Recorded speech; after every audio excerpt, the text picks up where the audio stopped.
हाँ याद आया। आदर्श आवाज बोलो।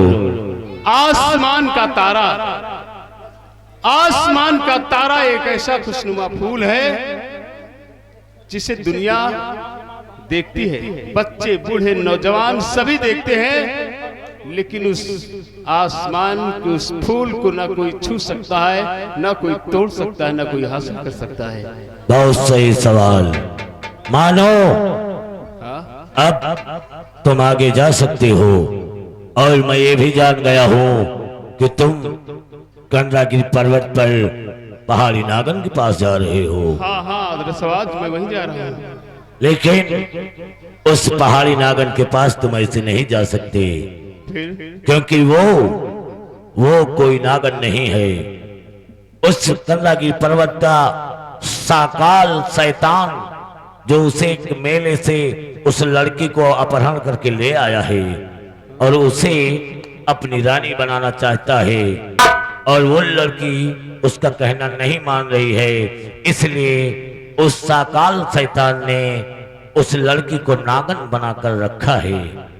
अगर वहां जानना चाहते हो तो वहां जब जाओगे रास्ते में तुम्हें एक बीन मिलेगी, तिलस्मी बीन। उस बीन को हाथ में ले लेना। थोड़ा और आगे बढ़ोगे तो तुम्हें एक तिलस्मी खंजर मिलेगा, और उस खंजर को भी ले लेना। जब उस नागन के पास पहुंचोगे तो उस बीन को बजाओगे। जब बीन को बजाओगे नागन उस बीन की धुन में नाचने लगेगी, और जब वो नाचने लगे तो उसी वक्त मौका पाकर उसी खंजर को उस नागन के पेट में मार देना, उस नागन पर वार कर देना। और घबराओ नहीं, वो लड़की नहीं मरेगी, मरेगा तो सिर्फ साकाल शैतान। लेकिन ख्याल रहे, अगर उस नागन के जिस्म का एक भी बूंद खून धरती पर गिरा तो जितने बूंद खून धरती पर गिरेंगे उतने साकाल शैतान पैदा होते रहेंगे। अब तुम्हें क्या करना है, कैसे करना है, ये तुम जानो। आदर्श आवाज कंडरागिरी पर्वत का भेद बताने के लिए आपका बहुत बहुत शुक्रिया, धन्यवाद। कुंवर विक्रम आओ, अब हमें कंडरागिरी पर्वत का भेद मिल गया है। अब हम कंडरागिरी पर्वत आसानी से पहुंच सकते हैं। चलो आगे बढ़ते हैं। हेलो हेलो, देखिए आगे हमारे जितेन भाई जो हमारे नामांकित रहने वाले हैं, ये 10 रुपया स्पेशल इनाम पार्टी से को धन्यवाद।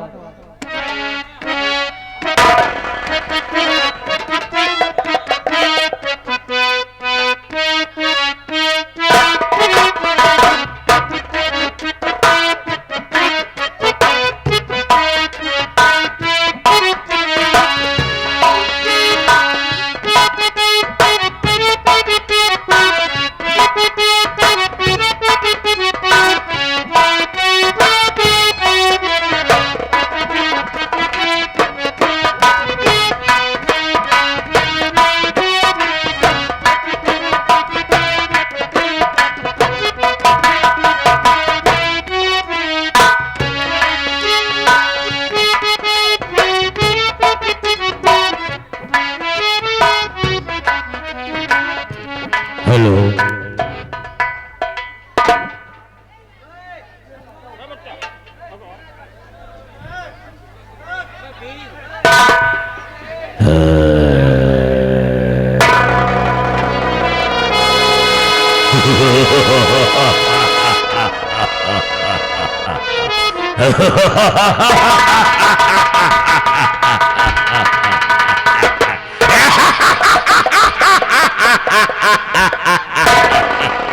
साकाल साकाल शैतान हूं मैं। लड़की, ए लड़की उठ और मुझे अपने सीने से लगा ले। मेरा कहना मान ले, नहीं तो तू इसी तरह नागिन बनी पड़ी रहेगी।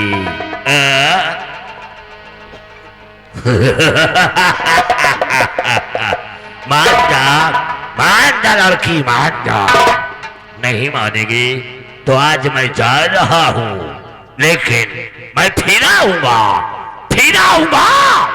और तुझे अपनी रानी बनाऊंगा। साका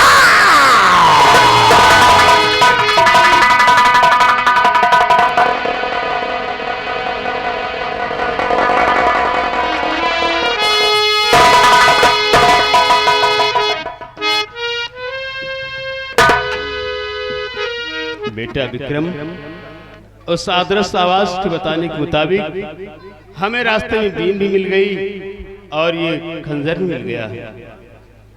और ये देखो, जिस पहाड़ी नागिन के बारे में उसने बताया था ये यहाँ पड़ी भी हुई है।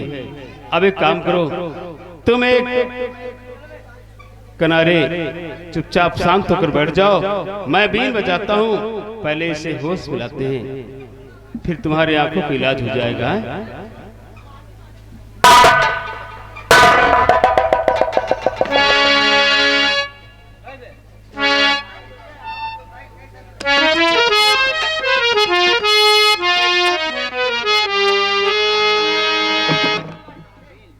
अब उस आदर्श आवाज के कहने के मुताबिक मुझे इस बीन को बजाना चाहिए।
मुझे समझ में नहीं आ रहा,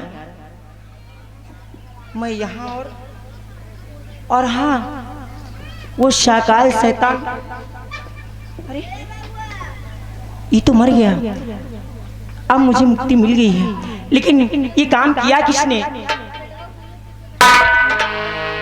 बेटी, हाँ ये मैंने किया है। आपने किया है? हाँ, बहुत बहुत धन्यवाद कि आज मैं नागिनी से मुक्त हो गई हूँ। इस कमीने के चंगुल में आकर इतने दिन जीवन नागिन का बिताया है मैंने, बहुत बड़ा एहसान मानूंगी, लेकिन सबसे पहले इस शैतान को यहाँ से हटाओ।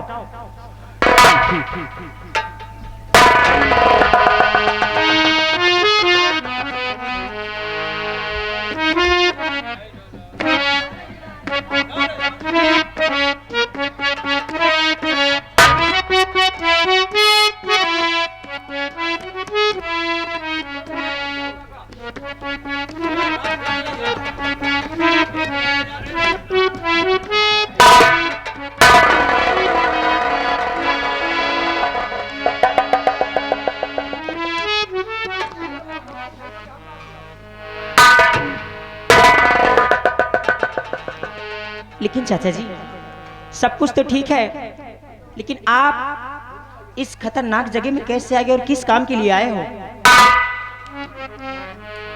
बेटी, हाँ, मैं यहाँ एक बहुत जरूरी काम से आया हूँ। जरूरी काम? हाँ, कैसा जरूरी काम?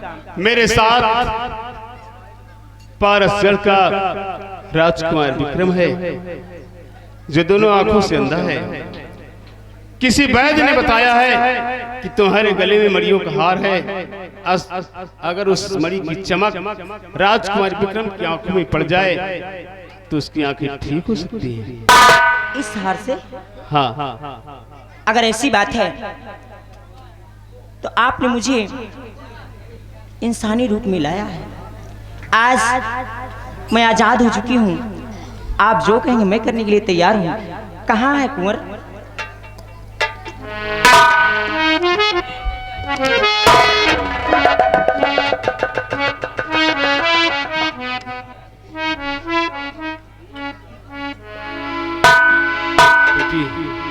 ये राजकुमार विक्रम। चाचा जी, मैं सब कुछ करूंगी, लेकिन आपको यहाँ से थोड़ी देर के लिए जाना होगा। ऐसी बात है? हाँ। ठीक है बेटी, मैं चला जा रहा हूँ, लेकिन मेरे युवराज को कुछ होने न पाए। नहीं, कुछ नहीं होगा। ठीक है, जाओ।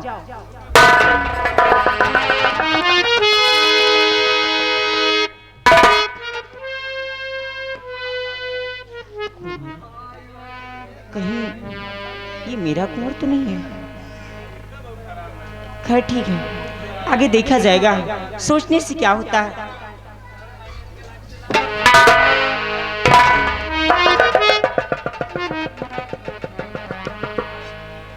इसी जगह खड़े रहो, मैं तुम्हारी आंखों को ठीक कर रही हूं। अगर भगवान ने चाहा तो तुम जरूर देखने लगोगे।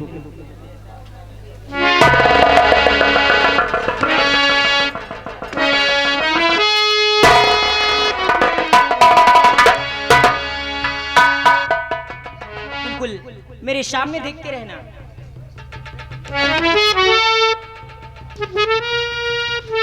ओम नमः शिवाय। ओम नमः शिवाय।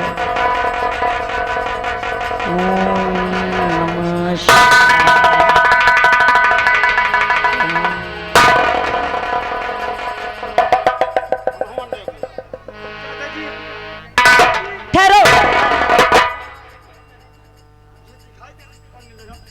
दिखाई देने लगा? हाँ, लेकिन मेरे चाचा जी कहाँ हैं? ठहरो, ठहरो कुंवर। चाचा जी तुम्हारे कहीं गए नहीं, वो हैं।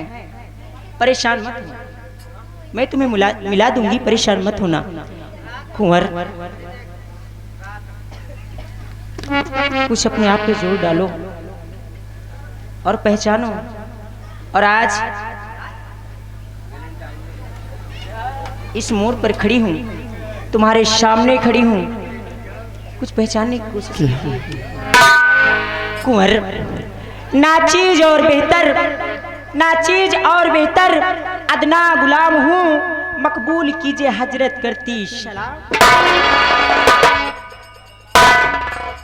कुंवर, यहाँ तक आने के लिए सिर्फ मेरे वास्ते सारी मुसीबत पड़ी है, बहुत मुसीबतों का सामना करके यहाँ तक आए हो कुंवर।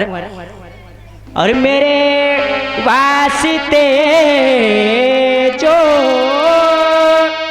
और उठाई मुसीबत,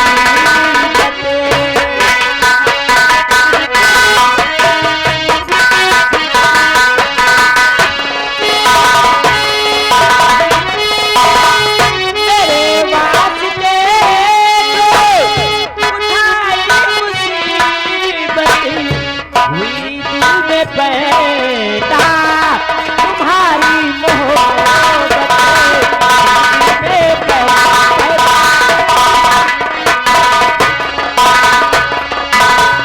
मुझे साथी ले चलिए अपने वतन को।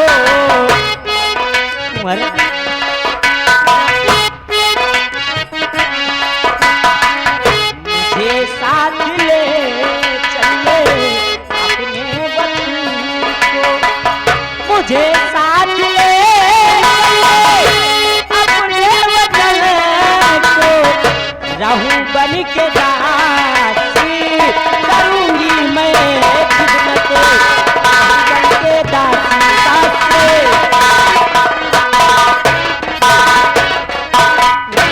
देवी जी, आपने मेरी आंखों को ठीक किया, मेरी आंखों में रोशनी डाली, इसके लिए आपको बहुत बहुत शुक्रिया। मैं आपका एहसान कभी नहीं चुका पाऊंगा। और आप कह रही हैं कि मेरे वास्ते तकलीफ उठाई है, तो मैंने आपके वास्ते नहीं बल्कि खुद अपनी आंखों के लिए इतनी दूर तक आने का कष्ट उठाया है। और आप कह रहे हैं कि अपने साथ ले चलने का, तो सुनिए। अरे नगुतार कर ऐसी मानो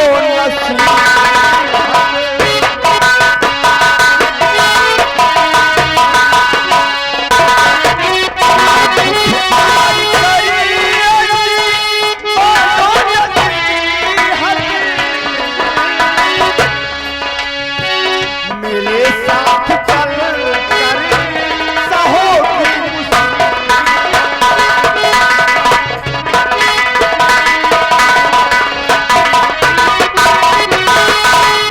मेरे खुद कभी तो ठिकाना नहीं है।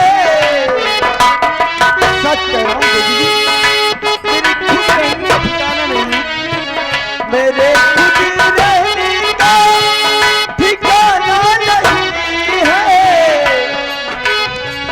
मेरे साथ चल कर सहोगी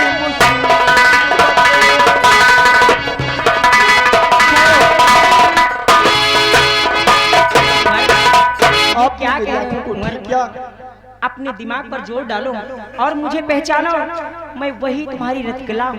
क्या हाँ, और आज कह रहे हो लेकिन मैं तुम्हें अपने संग नहीं ले जाऊंगा। रतकला? कुंवर, याद करो हम दोनों ने वादे किए थे, कस्में खाई थी, और आज इतनी दूरियां समय ने हम लोगों को दूर कर दिया। आज हम दोनों दूर हो गए और आज तुम्हारे समक्ष खड़ी हूँ, कह रहे हो कि मैं नहीं ले जाऊंगा। रतकला जी, क्या मैं समझ गया रतकला जी कि जिस तरह मुझ पे लाखों सितम हुए, उसी तरह ये हम दोनों के बीच जुदाइयां आ गई। और अभी बेचैनी मुझसे सही नहीं जाती, मुझे अपने सीने से लगा लो, फिर उसके बाद सारी बातें करना। रतकला जी, हाँ सच में हाँ, मुझसे भी अब दूर रहा नहीं जाता, इसलिए देर किस बात की, आओ मेरे सीने से लग जाओ।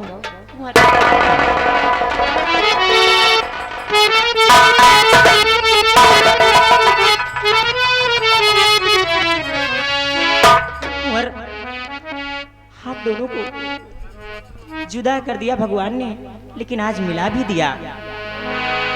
सच कह रहे हैं। जिंदगी एक अजबी मोड़ पे आ खड़ी थी और तुम ना आए, और तुम ना आए, और तुम ना आए, और तुम ना आए। जिंदगी एक अजबी मोड़ पे आ खड़ी थी और तुम ना आए, और तुम ना आए, और तुम ना आए, और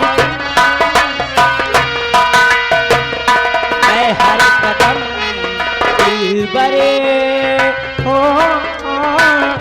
साथी चलूं, थामो के हाथों में हाथी चलूं, सारी उम्र दामन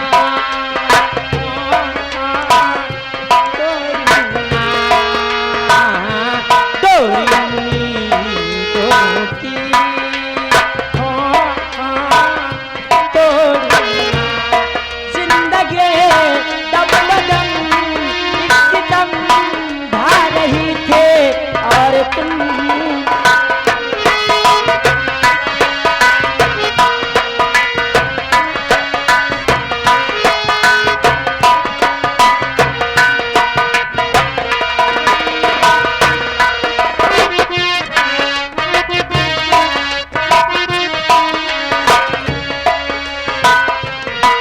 और तुम ना आए, और तुम ना आए, और तुम ना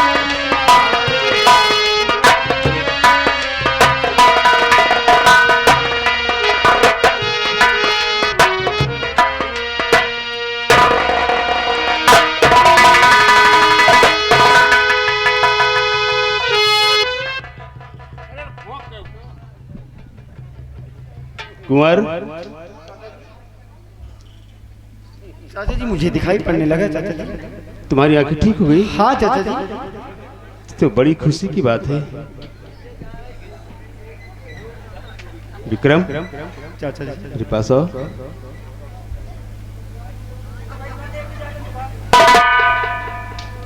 आए थे तो यहाँ आंखों का इलाज कराने? अच्छा, खैर कोई बात नहीं बेटा, ये उम्र ही ऐसी होती है, कोई बात नहीं। बेटी, तुझे देखकर मुझे ऐसा लगता है कि तेरा मेरा कोई बहुत पुराना रिश्ता है। रिश्ता? क्या तुझे कुछ याद है तो बता सकती है कि तेरे माता पिता कौन थे, तू कहाँ की रहने वाली थी? हाँ, मेरे पिता जी का नाम, हाँ याद आया, सेनापति संग्राम सिंह था। सेनापति संग्राम सिंह? हाँ, और मेरी माँ भी है। माँ? हाँ, तेरी माँ का क्या नाम था? माँ का नाम नहीं याद आ रहा था नहीं याद आ रहा है? इतनी समय। भावना याद आया। भावना? हाँ। तेरा क्या नाम है? मेरा नाम रतकला है। रतकला? तेरी बेटी रतकला? मुझे गौर से पहचान और देख कि मैं कोई डाकू दिलदार सिंह नहीं, बल्कि मैं तेरा पिता, वही सेनापति संग्राम सिंह हूँ।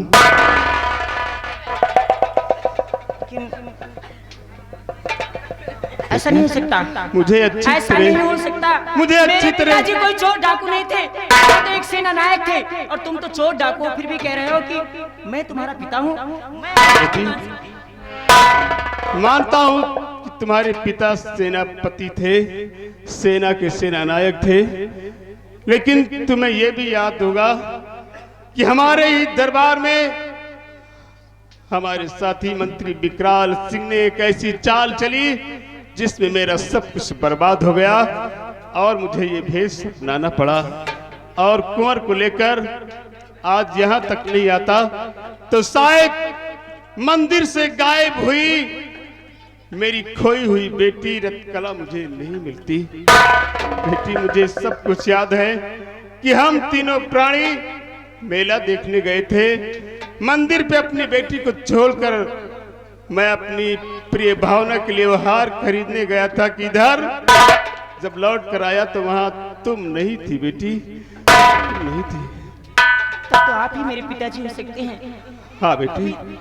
सारी दास्तां को जानते हैं पिताजी। बेटी। पिताजी।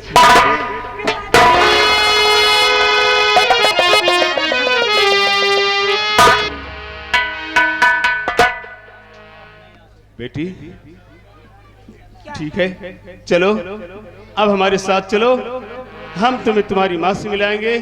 और हमारे एक बहुत ही बड़े जिगरी दोस्त रहते हैं जिन्होंने मुझे इस लायक बनाया है, मैं अपने दोस्त से मिलाऊंगा।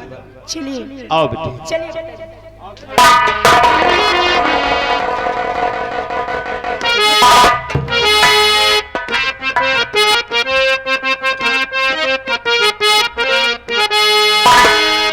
साथी चिरक्का आओ। आज तुम तो जानते हो कि आज 3 महीने गुजर गए हैं, लेकिन अभी तक हमारे दोस्त दिलदार सिंह वापस नहीं आए हैं। बिल्कुल नहीं सरदार। हम कुछ दिन और इंतजार करेंगे। अगर वापस नहीं आते हैं तो हम इन पहाड़ियों से होते हुए कन्नागिरी पर्वत की ओर चलेंगे अपने दोस्त का पता लगाने के लिए, क्योंकि दोस्त क्या है हमारा दिलदार मेरे यार।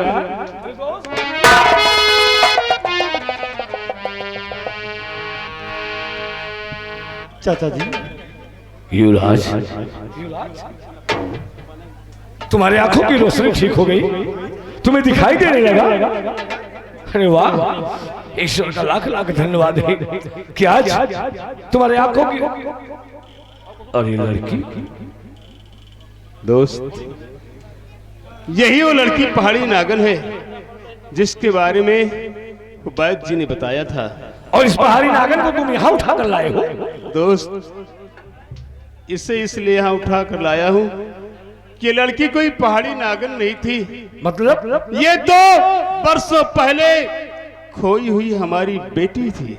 क्या? जिसको साकाल शैतान चंडी माँ के मंदिर से उठा कर ले गया था। तब से लेकर आज तक हम अपनी बेटी के लिए तड़पते रहे, तरसते रहे। हमें क्या पता था कि जिस पहाड़ी नागिन के पास मैं जा रहा हूँ वो पहाड़ी नागन कोई और नहीं, हमारी बेटी होगी। तो ये आपकी बेटी है? हाँ। वाह, ईश्वर जो करता है अच्छा ही करता है। अगर आज युवराज की आंखों के इलाज के लिए कन्नागिरी आप नहीं जाते तो आपकी बेटी आपसे नहीं मिल पाती। नहीं दोस्त, आज आपकी बेटी मिल गई। अब बताइए आप करना क्या चाहते हैं? दोस्त, मैं यही कहना चाहता हूँ कि इन बच्चों को मैं तुम्हारे पास छोड़कर मैं किसी काम से बाहर जाना चाहता हूँ। अच्छा, जब तक मैं वापस ना आऊँ इन बच्चों की जिम्मेदारी तुम पर होगी। ठीक है मेरे दोस्त, तुम चिंता मत करो। मेरे अड्डे पर इन दोस्तों को, इन बच्चों को कोई खरोच तक नहीं आएगी। आप जा सकते हैं। ठीक है दोस्त, ख्याल रखो। जाओ मेरे यार, जाओ। आओ। देखो युवराज, यहाँ कोई चिंता करने की बात नहीं है। अब तुम लोग यहीं पर आराम करो और हम अपने अड्डे पर उधर बैठे हुए हैं।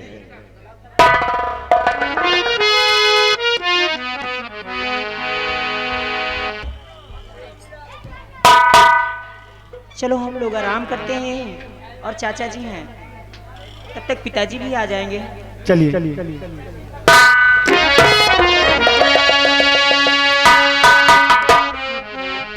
और 4 दिनों का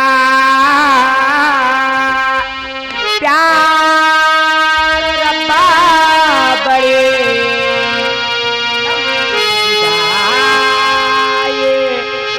लंबी जुदाई